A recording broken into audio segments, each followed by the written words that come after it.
अच्छा, पहले तो मुझे आप लोग एक बात बताओ कि आपको क्या लगता है कि डोमिनिक मिस्टीरियो की एज कितनी है? अब वैसे चालाक तो बहुत तो देख ही लोगे वीडियो, लेकिन फिर भी बता देना कि आपको क्या लगा था और फिर आपको क्या सरप्राइज हुआ है देख के, क्योंकि डोमिनिक मिस्टीरियो की जो एज है वो 26 साल है और अपनी जो उनके रियल लाइफ पार्टनर हैं यार, इनको भी प्रूव करना पड़ गया रिया रिप्ली की तरह कि भैया अरे अभी हमारा ऑन स्क्रीन जो रिलेशन चल रहा है वो तो है ही, लेकिन सही वाला मामला कुछ और है, क्योंकि इनकी जो पार्टनर है उनके साथ ये कितने 12 साल से लगातार हैं। मतलब जब ये 14 साल के थे तब मिले थे, दोनों 26 साल के हैं और पिछले पूरे एक एक सालों की इन्होंने फोटोज डाली और बड़ा बड़ा सही सा लग रहा है। मतलब लॉन्ग टर्म का तो लॉन्ग टर्म रिलेशनशिप हो गया इनका, क्योंकि पिछले 12 साल से ये दोनों एक साथ हैं। तो उसी चीज़ को यहाँ पर ये सेलिब्रेट कर रहे हैं कि यार 14 साल में हम मिले थे और आज जो है हम 26 साल के जब हैं तब भी एक साथ है। तो पूरा इंस्टाग्राम पे लगातार फोटोज़ डाली और मैं सही बता रहा हूँ, ये इनको डालना पड़ रहा है, वरना ऐसा ज़रूरी नहीं था कि डालने की ज़रूरत पड़ती। ये ज़रूरत की बात नहीं, ये ज़रूरत की ही बात है इस पॉइंट पर, क्योंकि वैसे तो हर कोई अपना लाइफ शेयर करता ही रहता है, लेकिन यहाँ पे जितनी रियल इनकी स्टोरी लाइन लगती है रिया रिप्ली और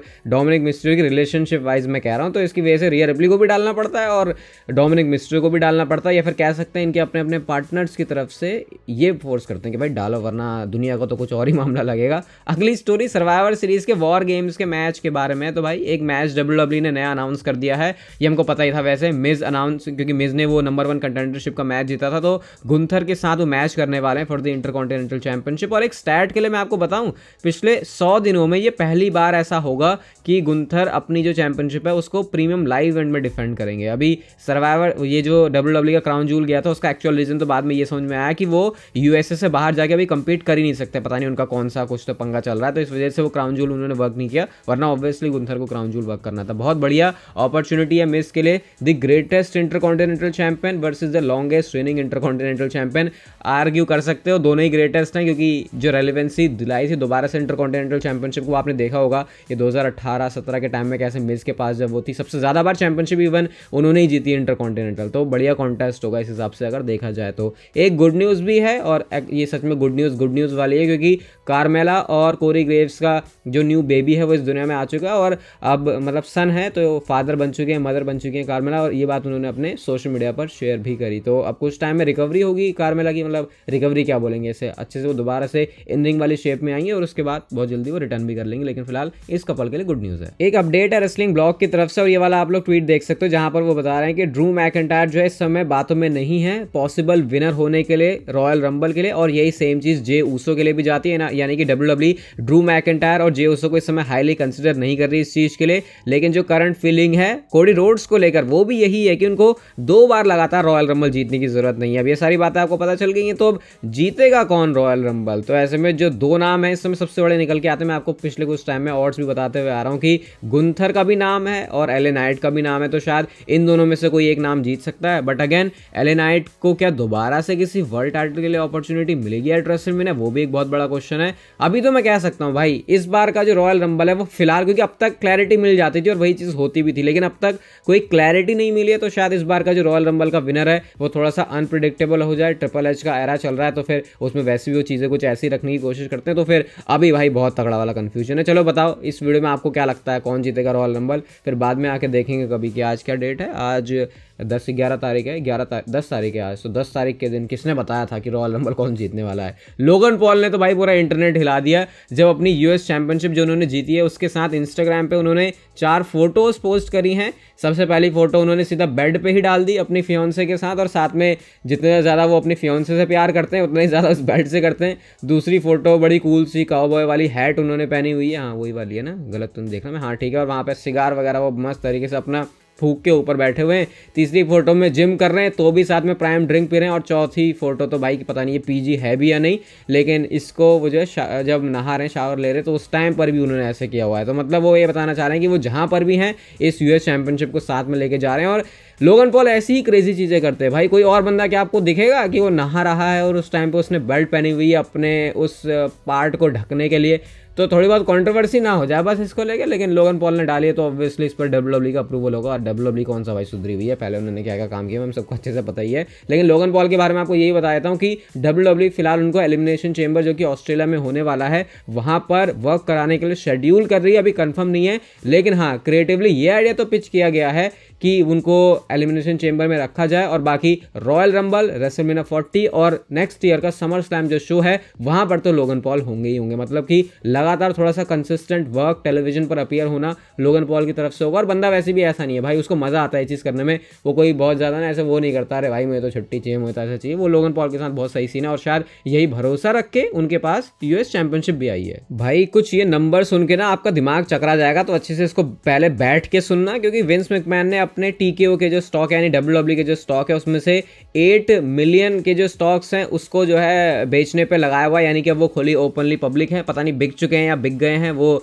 थोड़ा सा कंफ्यूजन है अभी, लेकिन हाँ ऑन सेल लग गए हैं वो। मतलब कि अब किसी बंदे को खरीदने तो खरीद लेगा, वो ट्रांजैक्शन जब पूरी कंप्लीट पता चलती है तब बताऊंगा, मतलब जब टीकेओ की तरफ से खुद कुछ आएगा। और भाई इसका जो करंटली प्राइस है ना इन स्टॉक्स का, ये है $715 मिलियन। अगर आप इसे इंडियन रुपीज में कन्वर्ट करो तो मेरे तो दिमाग चकरा रहा है भाई, जिसकी मैथ्स अच्छी है वो बताना कन्वर्ट करके। लेकिन $715 मिलियन, इतने सारे पैसों के जो शेयर्स है वो बिक जाएंगे और उसके बाद विंस मैकमैन इतनी अपनी होल्डिंग हटा लेंगे। ये डब्ल्यूडब्ल्यूई की ना जो शेयर होते हैं, जो टीकेओ के स्टॉक हैं, ये भी लिस्ट कैटेगरी के हिसाब से होते हैं कि ये कौन सी कैटेगरी का स्टॉक है, क्योंकि कोई स्टॉक ऐसा होता है कि वहां से अगर शेयर बिक रहा है तो इसका मतलब कि उसकी पावर भी जा रही है। लेकिन फिलहाल मैं आपको बताता हूँ कि विंस मैकमैन के जो डब्ल्यूडब्ल्यूई में डिसीजन है वो रहते हैं, लेकिन ये क्रिएटिव वाले नहीं जो रोज रॉ स्मैकडाउन में वैसे वाले नहीं, लेकिन जो बड़े बड़ी चीज़ें होती हैं जैसे मतलब आप समझ लो बिजनेस के हिसाब से अगर कोई बहुत बड़ा जो ड्रास्टिक चेंज हो उसमें विंस की इन्वॉल्वमेंट रहती है। और भाई साहब $715 मिलियन, ओए इसका तो दिमाग सुन के ही मेरा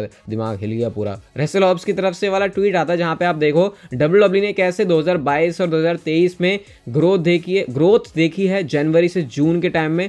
नॉर्थ अमेरिका में जो टिकट सेल्स थी वो 29% बढ़ी है, इंटरनेशनली 191 यानी कि ऑलमोस्ट 200% का इंक्रीज है। लाइव इवेंट की अटेंडेंस में 30% का इंक्रीज है। एवरेज नॉर्थ अमेरिकन जो अटेंडेंस है वो भी 41% बढ़ी है और एवरेज इंटरनेशनल अटेंडेंस ये 54% बढ़ी है। और भाई ये परसेंटेज कितनी बढ़ी है 54, मतलब समझ लो अब कितना ज़्यादा डब्ल्यूडब्ल्यूई अपने टिकट्स और अटेंडेंस के मामले में जो अच्छा है वो काम कर रही है। अभी इनकी लगातार टीवी डील्स भी साइन हो रही है, तो डेफिनेटली बिजनेस तो बूम कर रहा है भाई। ये अच्छा टाइम हो सकता है स्टॉक वगैरह खरीदने का, अगर थोड़ी सी इस चीज़ की नॉलेज होती हो। मेरी एडवाइस नहीं है कोई, अपना देख दाख के करना, क्योंकि यहाँ पैसे आना और जाना बिल्कुल सेम अमाउंट का लगा रहता है। कोडी रोड्स के बारे में एक स्टैट है रेसल फीचर्स की तरफ से, यहाँ पे आप देख सकते हो कोडी रोड्स के इस समय सबसे ज़्यादा मैचेस हैं डब्ल्यूडब्ल्यूई के रोस्टर में 2023 में और 89 मैचेस वो कर चुके हैं। तो वर्क होर्स की तरह काम कर रहे हैं बिल्कुल वो। बाकी लाइव शोज भी वो इधर उधर जाके जो करते रहते हैं उसकी वजह से भी जो उनके नंबर्स हैं वो वैसे भी ज़्यादा ही रहते हैं। तो कोडी रोड्स को रिवॉर्ड क्या डब्ल्यूडब्ल्यूई करेगी, आपको क्या लगता है भाई? रॉयल रंबल अभी तो मैंने आपको बताया कि डब्ल्यूडब्ल्यूई नहीं कंसिडर कर रही, लेकिन क्या